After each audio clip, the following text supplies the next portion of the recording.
Welcome back to the art room. This week we have part 2 of our Keith Haring lesson.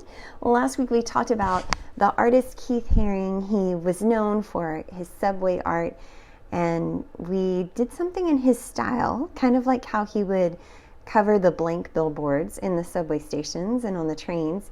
He would add the little outline and usually some kind of figure doing some kind of motion. So we did a drawing in the style of Keith Haring. If you missed that lesson, go up to the archives tab and find it, because you're going to need your drawing for this week. We drew our people last week. We wanted to show motion. We used the way their bodies were moved, as well as lines to show motion and to show noise, right? And to show emphasis. This week we're going to use line to show interest and add some detail to our drawing. We're going to use all the elements of art to do this, to finish off, so let's practice those together. We've worked on hand motions on and off this year. Ready? Line, shape, form, color, value, space, and texture. I'll talk about them as we go through our lesson. Here's the supplies you need. You need your drawing from last week and a coloring supply. That's it for this week. You might want to grab your black marker if you used one last week, whatever black coloring supply you used. Maybe it was colored pencils or maybe you used crayons. Grab that. Make sure you have that black coloring supply as well as all your other colors. Meet me back here and we'll get started. We ended last week having drawn our shapes and added some lines for movement. You had the choice of whether you wanted to add a little hat and jingle bells or something to make it look more like a holiday, but you didn't have to do that. You could also leave it more just in the style of Mr. Haring, which would be something a little more like this. Whichever way you went, your drawing's not quite complete yet. Mr. Haring did do very simple drawings, and I think as we discovered last week, as simple as they look, they're not super simple sometimes to get on paper, to get the proportions right, just to use these lines to show movement. It takes a little forethought, right? I think I used pencil on mine a good bit before I went back with marker. Maybe you experienced that as well. So while it looks really simple, there's actually some thought behind it. And if we go back and look at some of his artwork, he uses pattern in kind of subtle ways to add interest to his picture. On this dancing figures picture, notice that there's pattern at the bottom. Kind of a cool pattern too. I really like that. And notice that sometimes he used more lines than I did in my picture. So he had a little more of movement going on. And so he's already used the element of art, line and shape.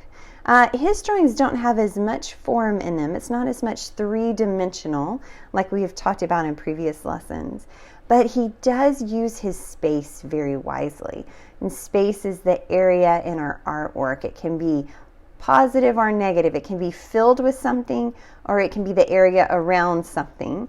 And so in this example of a sample, we have, I would say this would be our positive space. It's the main focus of our area. So our people would be our positive space.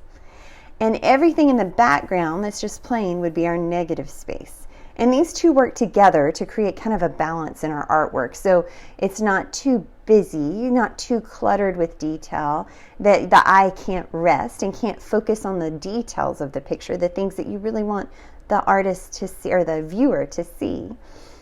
But it also doesn't want to make it look too plain and too open. Today we're going to be working on using that space wisely.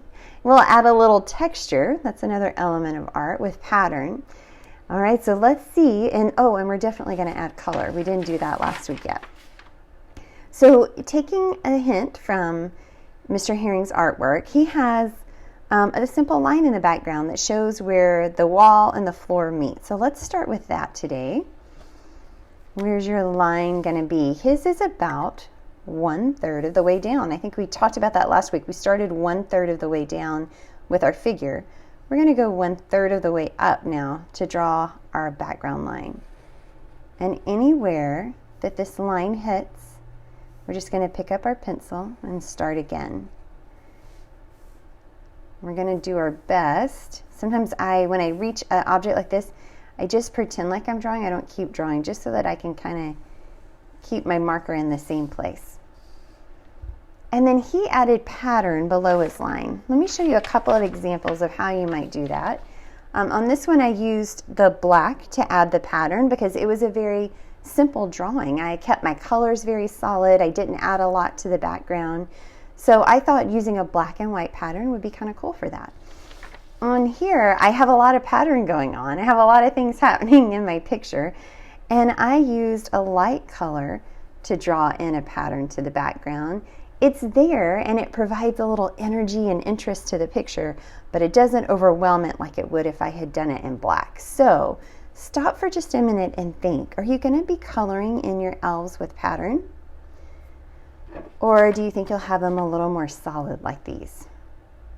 In a minute we'll talk about things that we might want to add to the background. So think also, are you going to add anything to the background or leave it? Depending on your answer, you might choose to have a more bold pattern or a more subtle pattern. Choice is yours. Since I don't have a lot going on in mine, I think I'm going to use a bold pattern. I'm going to start adding in these lines, and it's just kind of these dash marks that went every which way. You could do something different. Doesn't have to be this pattern.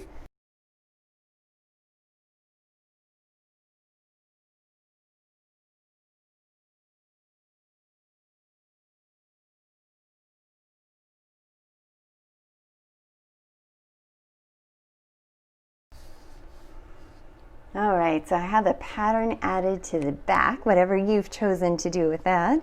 All right, also think about what you might want to add around your characters. So I liked the little music notes added in around these guys in this picture. Maybe you added a heart or a symbol of the holiday to yours. We talked about that as well. Did you have some lines around it to show? I could have actually added some little lines going this way to emphasize my Christmas tree a little more. Kind of like the heart has little radiating lines going out from it. Or maybe even the star that it was shining. Do you have some lines to emphasize that part of your artwork? Let's see, I'm gonna kind of mix up a couple of different things on here. I'm gonna add some music notes to these guys like they're dancing so that the viewer knows what exactly is going on here. So I just make an oval with a line and kind of a little flag. It's called a staff off the side. And sometimes in written music you have two notes side by side. So I would have two ovals with a line. And sometimes you have one.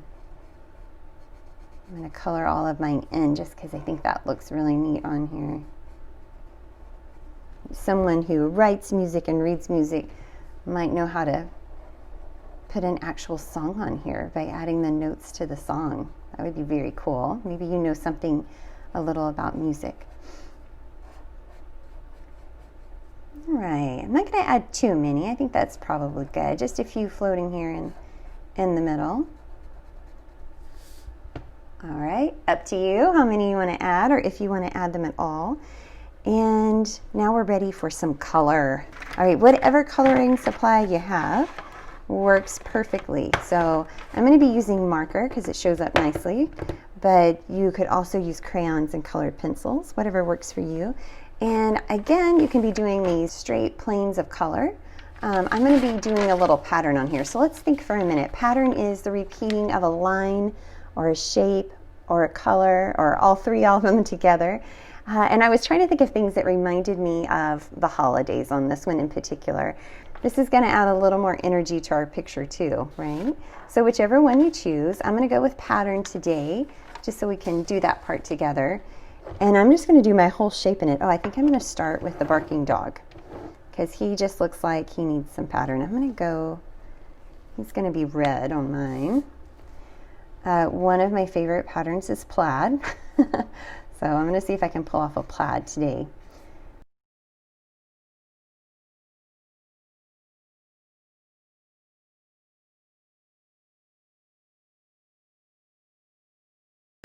All right, you know, you can never go wrong with polka dots.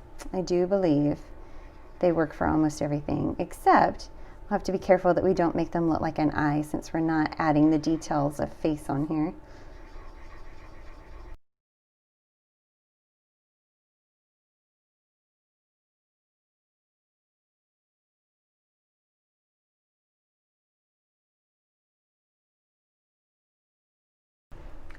All right, and then how about a combination of all of these for our last one?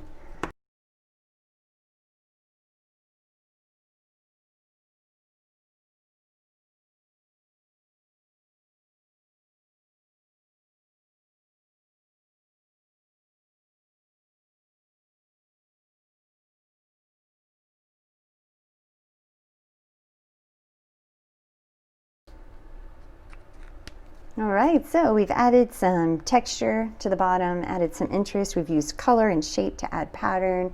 We added a few other shapes. It's that delicate balance between not having any space for your eye to rest, and by that I mean a space where something's not happening. Your eye actually needs these spots that it can ignore so that it can focus on all the details. So we do want to have some spaces that aren't filled, but we don't want to have too many spaces, so it's that balance between the two. All right, I would say this is missing something. I wish that we were in the classroom together. I would ask you, I would say, what could I add to just give it that last little bit of focus? Maybe this will be it here too. I think that I would probably, I'm feeling the desire to add one color more kind of individual than the other. So let's see what happens if I add a little bit of yellow just to highlight maybe some of these action lines that I've put on here. I think that did help. It just kind of added a little bit of focus. So now my eye wants to go around and see each of those. Maybe that makes sense to you. Maybe sometimes you look at things and you think, ooh, there's just something not there, or there's something that's not quite my focus point. All right, whether or not that made sense to you, you guys have all the tools you need to complete your picture, your Keith Haring artwork. Here's a couple of my examples. I can't wait to see what you guys do. If you have time, send me a quick email and let me know what you've been working on. I would really love to see it. I hope you have a wonderful winter break. I'll see you guys back in January with our next art lesson.